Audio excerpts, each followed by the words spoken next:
खुला बोलेंगे। और मुकाबला मैं फिर कह रहा हूँ, आ जाना 27 तारीख को, तू भी आ जाना सर। एक मंडी के ऊपर बाबा मानदास के यहाँ पे कसम खा के आएगा तो झूठे आदमी। हमारे 150 लोगों को, गांव वालों को इकट्ठा कर गया, वहाँ पे साफे पहनाए तूने, साफे पहने वहाँ पे, और वहाँ पे कसम खा के आए वहाँ पे कि क्या नाम ये कुछ नहीं होगा, और आज फिर तू वापस वो डराने का काम कर रहा है। कमेटी गठित कर लो, तन मन धन से मैं तैयार हूं, और गठित करके ऑर्डर को चैलेंज करो। अब क्या सोचते हो? मैं आज श्रावण मास के इस महीने में बाबा के यहां कह रहा हूं, मुझे एसडीएम साहब ने भी कहा था कि यारो उनको बनाओ। मैंने चलाकर उनको कहा, एसडीएम साहब 3 बार इनके पीछे पड़े रहे कि यार ऐसे मत करो, स्टेडियम का नाश हो जाएगा। हम बात कर रहे हैं कौन सी, कैसे भी बचे, और वो राजनीति कर रहे हैं। हम सामने खड़े, देखा हुआ है तेरा सीना कितना मजबूत है, तेरे सीने को तू कहीं ना कहीं सीने को कुछ ना कुछ करवा के रहेगा, मुझे पता है इस बात का। मैं चैलेंज कर रहा हूं इस बात को कि सिर्फ आपको राजनीति में गुमराह करने के लिए ये लोग काम कर रहे हैं। पर परंपरा के एक एक नागरिक से कहना चाहता हूं कि आप इस बाबा के प्रांगण में संकल्प लेकर जाइए, किसी के बहकाव में आने की आवश्यकता नहीं है। आपके साथ मैं खड़ा हूं, और आपका स्टेडियम को कोई छेड़ने वाला नहीं है। मात्र आपको सुप्रीम कोर्ट या कहीं भी जाकर इस कोर्ट के स्टे को आपको जरूर देखना है। बात प्रशासन की रही, जहां तक मेरा प्रयास होगा वहां तक मैं प्रशासन को रोक के रखूंगा। पर इस भरोसे मत बैठ जाना, मैं बिल्कुल सही बोल रहा हूं। सही बोलना चाहिए।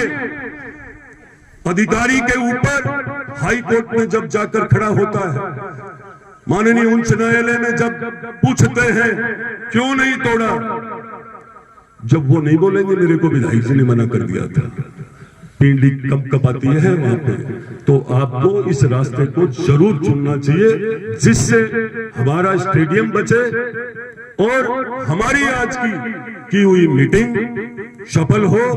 मैं आपके साथ हूं, और इस बाबा के अर्जी लगाओ, बड़ी बड़ी व्यवस्थाओं को सफल कर देते हैं। ये अच्छी कमेटी गठित कर लो, जिसको लेकर के हम लोग आगे तक जाएं और हमारा काम सफल हो जाए।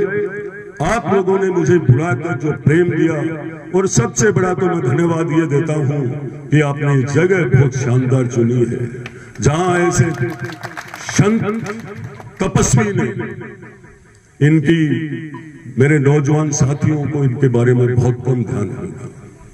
ये बाबा हमारे क्षेत्र में ऐसे विलक्षण संत हुए हैं, जिनमें से एक बाबा मानदास भी। तो मैं आप सबका बहुत बहुत आभार व्यक्त करता हूं, धन्यवाद व्यक्त करता हूं कि आपकी ये सूझबूझ, आपका ये प्रेम, हम सब एकजुट होकर के और ये चर्चा की, एक दूसरे के मन का जो भाव था वो सुना, और अब फैसला आपको ये तय करना है कि हमारी कमेटी ये गठित हो गई। एमएलए साहब, आपसे ये सहयोग चाहिए, रात की 12 बजे भी तैयार मिलूंगा। जय हिंद, जय भारत। कई मद के पैसे लगे हुए हैं इसमें, जिसके अंदर कलेक्टर की अध्यक्षता वाले डीएमएफटी फंड से लगाए। मैंने आपको सारी चीजें बता चुके हैं, और मैं आपके माध्यम से फिर प्रशासन से कह रहा हूँ, गलती मत कर लेना। नवलगढ़ की बहुत जागरूक जनता है, और मेरा इतिहास देख लेना यूनिवर्सिटी का, मेरा इतिहास उठा के देख लेना यूनिवर्सिटी का।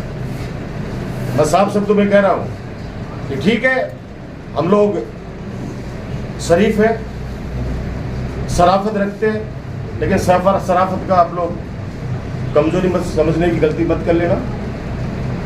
फिर भी अगर आप लोग ऐसे हरकतें करोगे तो राजकुमार सबसे पहले आगे, आपके बुलडोजर के आगे सबसे पहले मैं खड़ा हूँगा। पीछे लोग हो, मैं सबसे पहले आगे खड़े रहने वालों में से हूँ। अब उन बुलडोजरों का मुंह मोड़ेंगे, ताकत से मोड़ेंगे, क्योंकि सत्य परेशान हो सकता है, पराजित नहीं। हमने जो किया वो जनहित में किया, और ये सड़क तोड़ेगा, ये हमारे ट्यूबवेल उखाड़ेगा, हमारे स्टेडियम की अगर इसने टच करने की कोशिश की, हरकत करवाई, तो प्रशासन जिम्मेदार होगा। कोई भी नहीं होगी उसका, प्रशासन जिम्मेदार होगा। फिर हाथ जोड़ के विनती है पूरे प्रशासन से कि वास्तविकता पहचानो, कहां कहाँ 1 किलोमीटर बहाव क्षेत्र यहाँ है, रूस स्टेडियम बना हुआ है वहां पे। आप मौके का निरीक्षण करो जाके, आप सेटलमेंट की टीम भेजिए वहां पे, ग्राम पंचायत के सरपंच से बात करोगे, वो तो दुष्ट प्रवृत्ति का आदमी है। वो तो ऐसे बोलेगा कि भाई साहब को पहले मना किया था मैंने, तो फिर तू क्यों एनओसी दे रहा था वहां पे? किस बात के लिए एनओसी दे रहा था? ग्राम पंचायत को खराब कर दिया पूरे को, सिर्फ इसलिए कि ये महादानव तेरे को कुछ बढ़ा देगा। देखेंगे समय पर, चिंता क्यों करता है? उसका जवाब भी मिलेगा, समय समय पर सब चीजों का जवाब मिलेगा। यही बात कहते हुए मैं आपसे फिर सबसे अपील करता हूँ कि परशुरामपुरा का मामला नहीं है, ये शुरुआत पर है, ये बानगी है सिर्फ। उसके बाद के अंदर एक गांव के अंदर ये अभियान चलाएगा। आप लोग समझ जाओ समय रहते, मैं चट्टान की तरह आपके साथ खड़ा हूं। आप मेरी ताकत है, मैं आपकी ताकत हूं। आप मेरी ताकत है, मैं आपकी ताकत हूं। 27 तारीख को निमंत्रण दे रहा हूं आप लोगों को, एक ऐसे काम के लिए जो कई नवलगढ़ की आने वाली पीढ़ियां, हमारे गांव की आने वाली पीढ़ियां हम लोगों को ओलावना नहीं दे कि हमारे जो सीनियर थे, हमारे गांव के लोग थे, वो उन्होंने ये अत्याचार बर्दाश्त कर लिया। ये तो अंग्रेजों का शासन हो गया भाई, अंग्रेज का शासन हो गया। इसलिए आने वाले समय में इसका हम लोग कानूनी रूप से जवाब देंगे। सरकारी धनखर्च हुआ, आपको यही तो कह रहा हूँ, वैसा ही है इस बदलाना जोड़ के अंदर। इसलिए सरकार बदलते ही तहसीलदार से गलत रिपोर्ट करवा दी, और जैसे ही वो मामला ऊपर गया उन्होंने तहसीलदार को रिमांड किया। वो वापस आया ना उसके पास में कि ये क्या बकवास लिख रहे हो तुम लोग। फिर इन्होंने वापस माफीनामा लिख के सही रिपोर्ट भेजी वहां पे। अब मेरे से कोई सवाल है तो आप सवाल कर सकते हैं, बाकी